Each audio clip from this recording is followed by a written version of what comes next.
Okay, we're back on. So, first thing I'm going to do on these rods is get ready to do what we're going to do. So we're going to take the bearings, put them into the cages, so that we have something to go by. I don't really have my tools here to actually measure my clearances. So we're going to do it the old-fashioned way by trial and error and fitment. We'll do it by feel. See, this cage always want to come apart because it's jammed together. Which makes it really fun to get apart. So this does not want to come apart. Means we have to use special tools called a tool.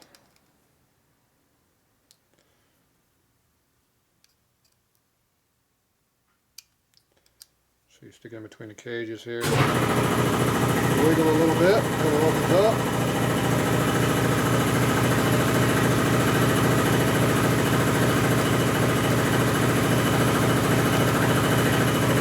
There's no damage to the cage. If you jam something in there pretty hard, like a sharp screwdriver, you get a little damage to it.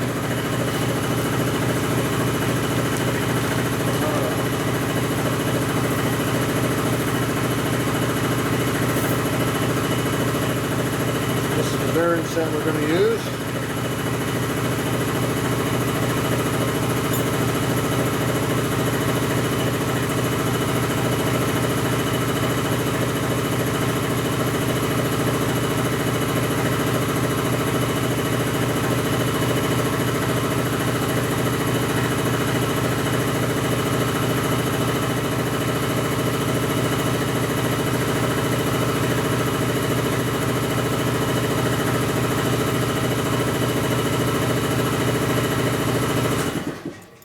Yeah, I can hear again. Noisy air compressor. So you want to make sure the rollers turn freely as you put these in here. You don't want to be forcing them in. If you force them, then you will have problems down the road because the rods won't work correctly. It'll fail. Which means you'll be back redoing the job again. So make sure everything's nice and free.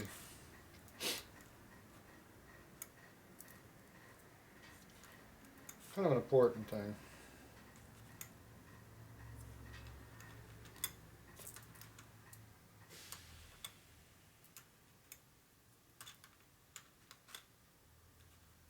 Okay, count's coming out correct. That's always a good thing. In a long cage, you put two cages together to make one. Make sure the rollers are nice and free. You hear them rattle around in there, nice and free. That's what you're after. You put the other set together like that, so it's pushing. And you want to make sure those are all free. If they're too tall, they'll jam up and it won't work also. So we just want to make sure everything's nice and free. Okay, all feels good. So what we're going to do here is, you take your crank pin. If you had the flywheel here, you'd hold it with a flywheel. We don't have that. So you put these in here like this. And as we hold in the rod, we'll try to get to go over the bearings. And when it goes over the bearings, you know you got it. So I'm going to concentrate on this one here because it's double cage. These will fall out easier. So once I get the rod to fit over this, or start to go onto it, then I know I just add a certain amount of clearance and we'll have it. Can't do anything until we get to that point. So I got my dial bore gauge over here. Yeah, let's get my stand over here. So I set this the other day when I was over here. Should be around 4 or so. Everything's cold, so it has to get where it wants to be. Okay, so this one's at 4.5 right now. This rod. This one here. It's at 4.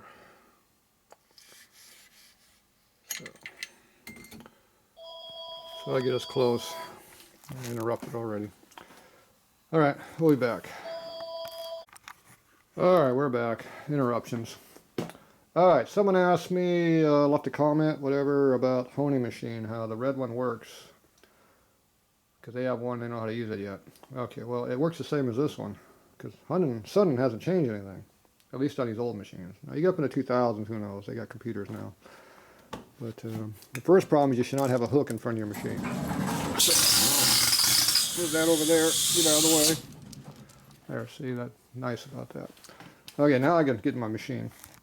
So, basically, the arbor goes in here, catches on a tang, and then you put the locking screw wherever it is on this one, buried. Oh, it's on the bottom right now, under there. Pulls it in. Then you got your cutting pressures here. You got a high and a low. See, it says light cutting pressure. This one's heavy cutting pressure. So usually I put this, usually it's like right around that. I thought I used to have it around 1.5. Looks like I have it about 2 is where I leave it. So you leave that on about 2 and just forget about it. This one over here, if you want to crank pressure, if you're like doing cylinders and you start cranking up to about here, or rod sets and whatever, it varies between here and up here over 3. That's when you're doing those 2 things. When you're doing regular bushing and stuff, right here you run 2, 2 1/4. That's all you need to do. This here sets the diameter. So you screw this in, it moves the screw right here. See how that moves?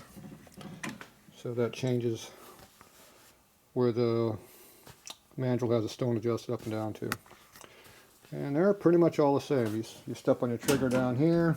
If you look, this here moves down in there. That's what makes the stones go out up a ramp and makes it work. So if you know what the ramps are, this here's a ramp. This is one of the internal pieces here. So as you move this in and out, it goes up and down that ramp. That's one of the parts that's inside your mandrel. So this one here, the mandrel's on the stone. There's your ramp. Here's the ramp on the stone. And the stone goes in there, and that's how it works. The stones on these ones here, the ramp is not on the stone. You have to have the replaceable piece that goes in there. Other ones, the ramps are part of the stone. I don't see the other stones right now, but yeah, right here. See, there's a ramp built into the stone right there. That's how that works. Alright, so they work the same way. You step on the trigger down here, and see how the stone goes up and down. It also, on this one, it takes the brake off. The brake is right back there. See, it takes the brake off, makes it go around. It also has got a lever over here that tightens the pulley, tightens up the belt over here, which is a big flat belt. See, it tightens the belt up and makes it go around. So that's how they work. This one over here has got V-belts in it. It doesn't do that on this one. Where's the thing at here? Lock that thing down. So this one here has the belt in here. It's got tension on it all the time on this one. But it still has a wheel over there that works a flat belt that engages this one, which makes it turn. So you got a compounded pulley system. And this is all the lever and stuff that moves back and forth when you do all this stuff. So anyway, that's how it works. This one here is something broken in there. I'm not sure what. Something's out of, I don't think it's broken. I think it's just the adjuster broke. Or I mean it's out of adjustment, or it might have sheared a key off, someone said. Oops. That was a tripod. So anyway, this one here has a nice go fast throttle pedal. Works real nice. That's how they used to do back in the day. New stuff just have a stupid rod sticking out. This is a lot more comfortable for your foot. Got a physical stop on there. See, your heel goes in. Works real nice. See, back in the days they had nice stuff. That stuff, this crap sticking out, they don't care about that. Alright, let's see. This is for a rotation. Stop stuff from rotating like a rod set. It goes there, so keep it from rotating so you don't have to hold it.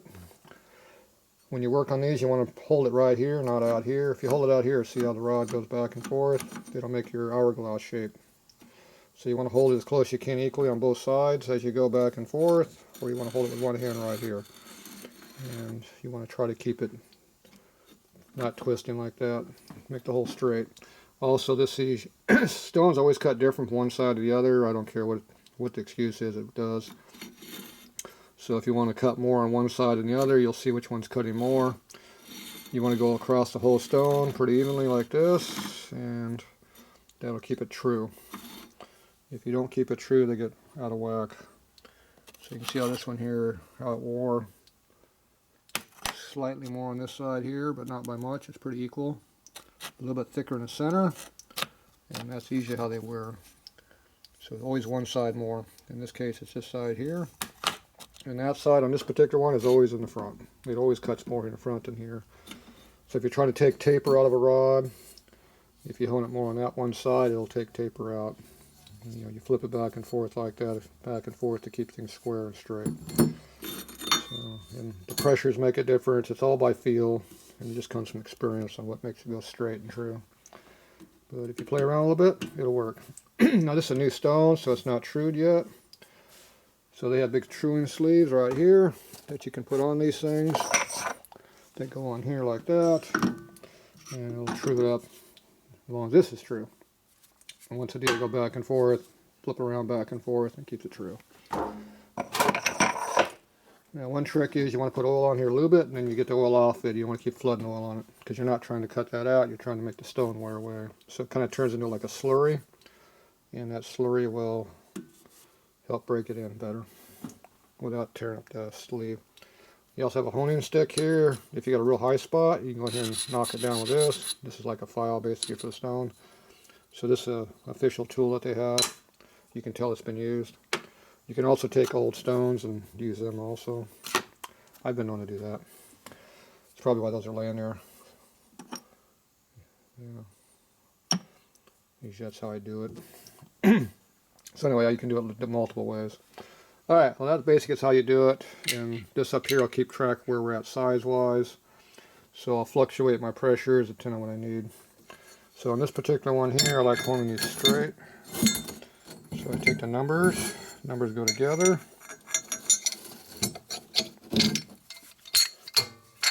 Put this in here. Step on the go fast pedal. And you see how the dial, as you back it around, it changes the dial. See how the pressure went away. Crank it up a little bit, the pressure will stay up eventually. Now if you put it on the line and hone, it'll do something, but in the real world, if you,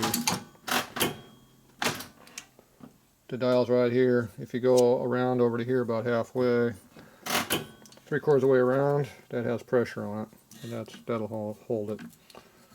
Now see how this one here is not on it? Because it always hits on the outside edges before the center.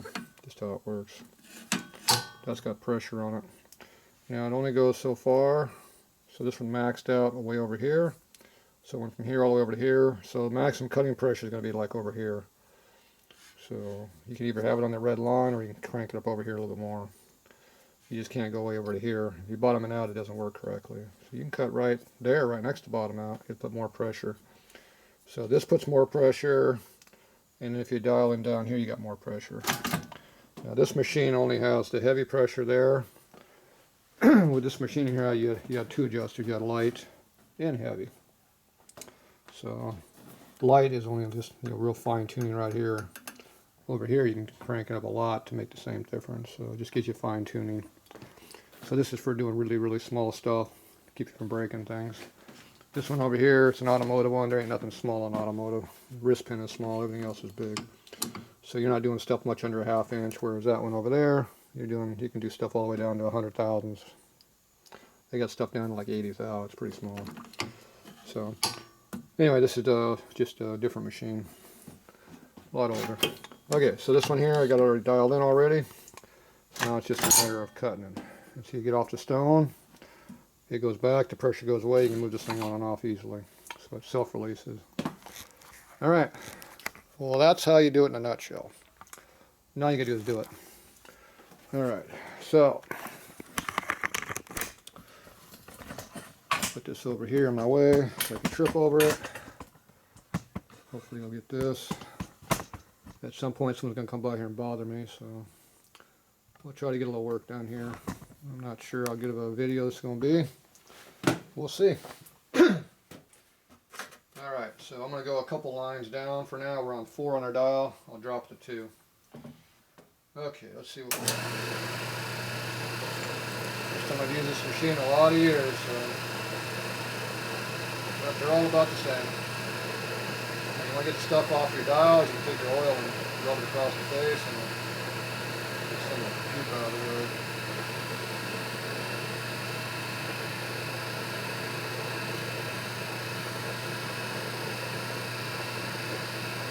Alright. Lubricate your parts.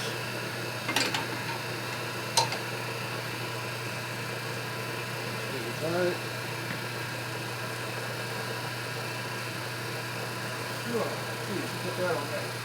Bam. Yeah, sure. Okay, let's see what we got. Got really heavy on the other end, so I'm going to go back and forth a few times and treat it still enough.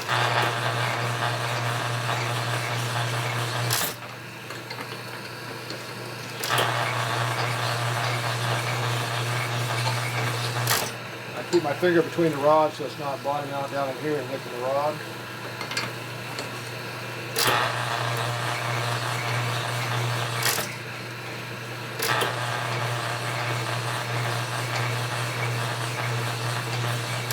The purpose of real low pressure right now because I'm trying to get the stone going.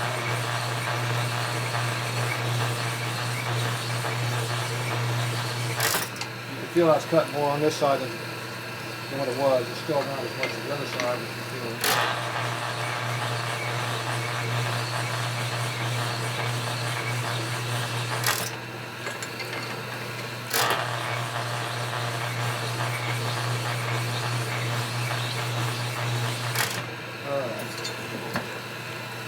See if you're doing anything.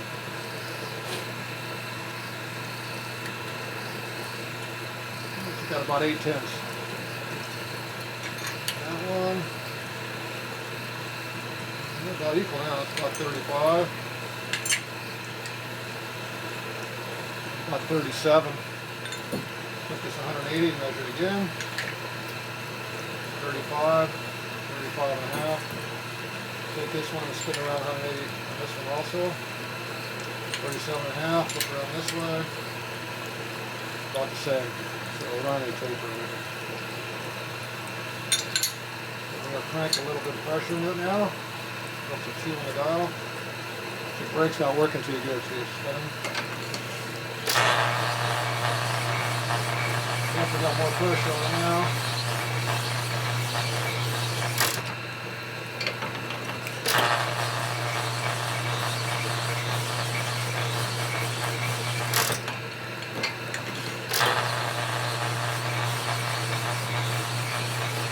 Same deal, most all the cutting's on the far end, so that's what I'm concentrating on having the rod.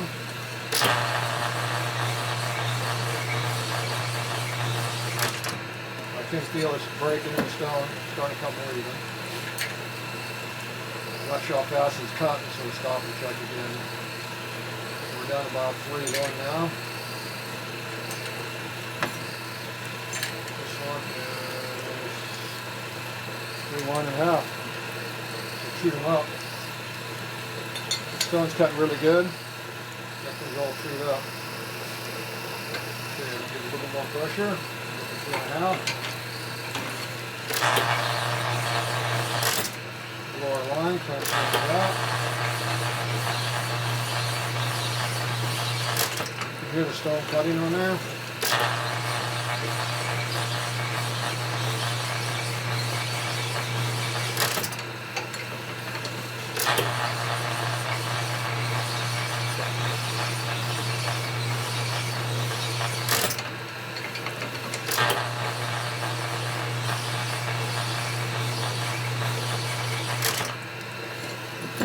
Rods are starting to get hot. Things are expanding. We're about 2.4 now.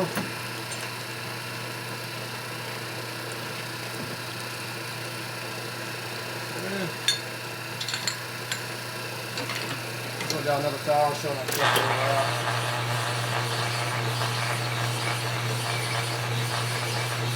Down about 1.5, 15. Out.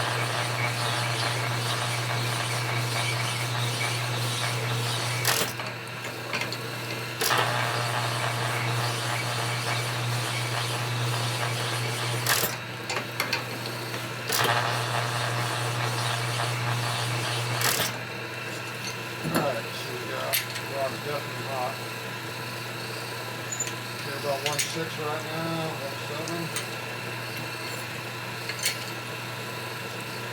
About 1.8.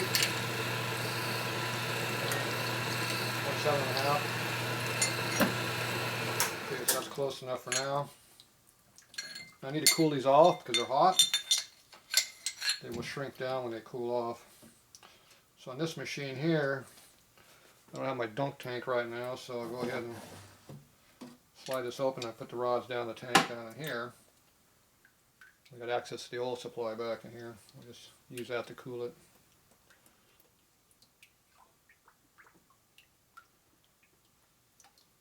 I'm in there about that much oil. A lot of muck down in there. A couple inches of gunk in that damn tank probably. Okay, that cooled them down quite a bit. Check it again to see what we got now. Looks like it went up about 2/10, 1/10.5 or so. So it makes a difference, like I said. Okay, now we're going to take our rag here, wipe our dial off a little bit. This rag's pretty aggressive, so you gotta be careful on what you're rubbing on your plastic. This rag's a little smoother.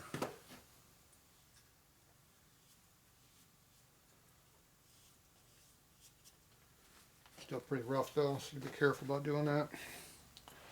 Okay, so now I'm going to check my rod over here. So I'm going to take my pin. I'm going to use the male rod, see if it'll go down on there.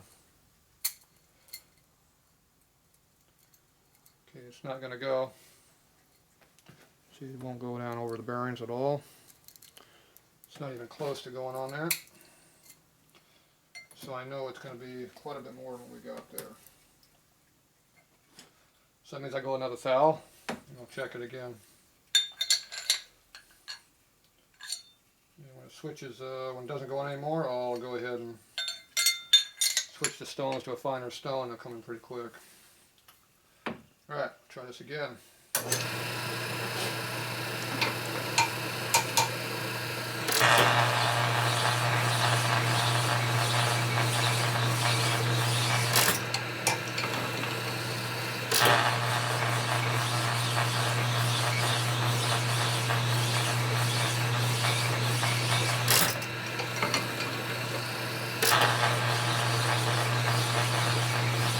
Amazing how much better this machine works better than my old one.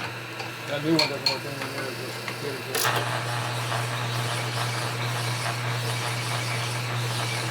This is a brand new stone, probably helps.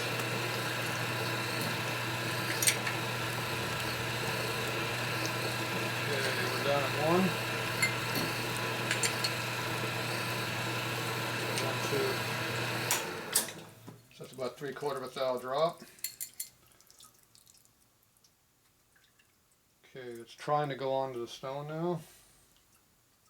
I mean, not stone, onto the bearings. See, the bearings kind of went in there slightly, starting to go in. So it's time to switch stones.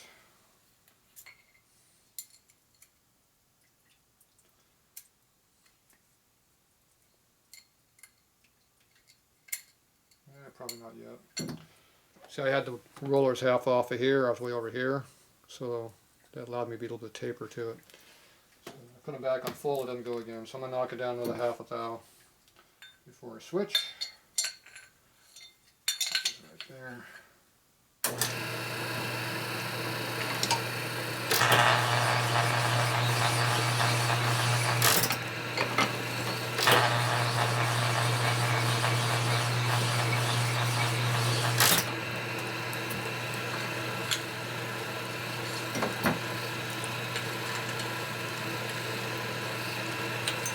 About 9. More.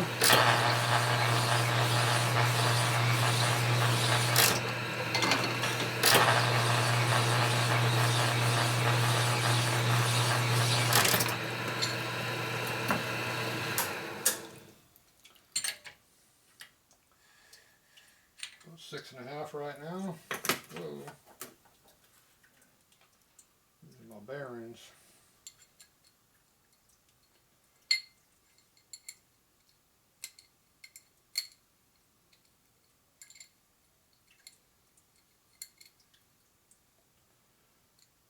Still not going. You got to be off the taper real bad to make it even begin to go. Okay. So we'll do that again. We'll take another half a thou. We'll be honing down to 0 this time. So I need to hone out 4 thou.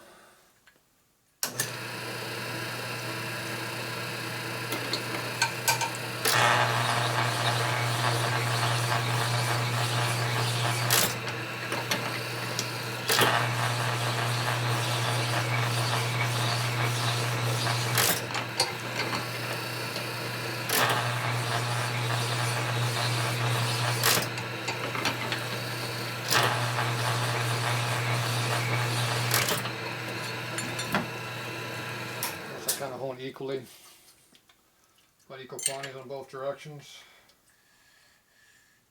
Okay, we are now at 3 to 4 tenths.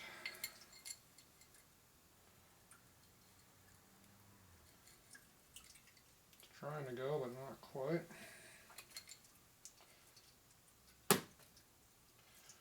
Do it some more. Getting close. Back the pressure off a little bit. Drop it back to 2. We've got 2 1/2. 2 1/3 probably.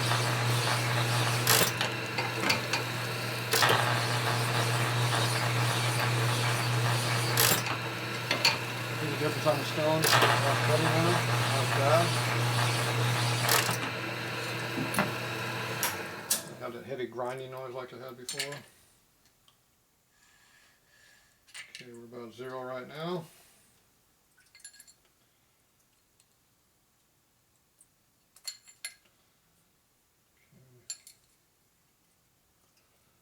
Okay, we're getting close to going on now.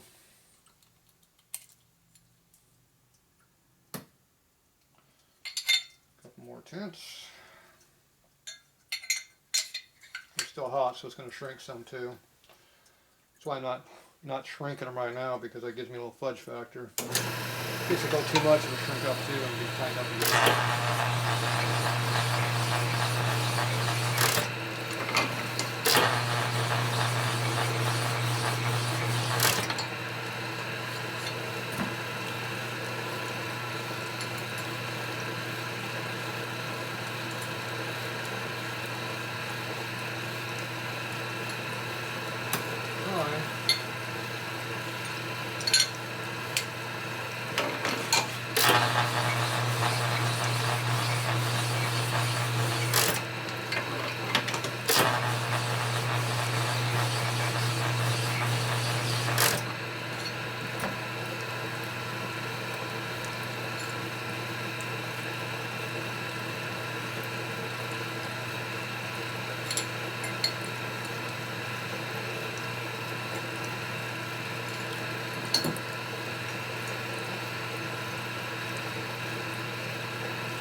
Definitely trying to go on, but I ain't got it yet.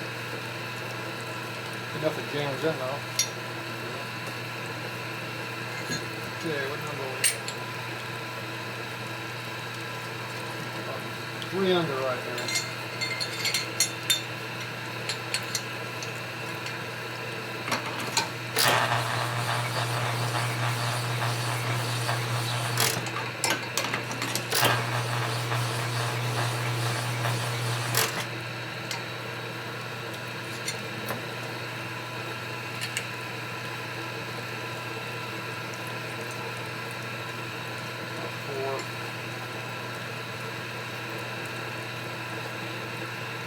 Nope.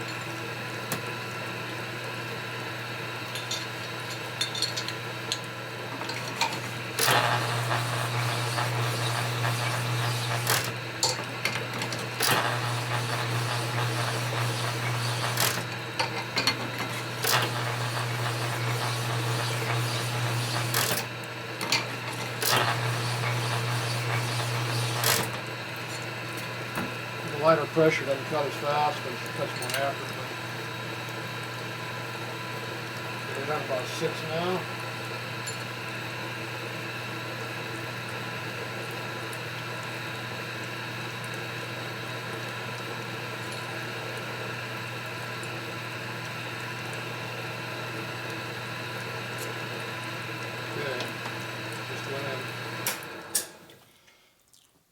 it's on there. It's tight. It goes in. See, it's not going to fall out. It's tight.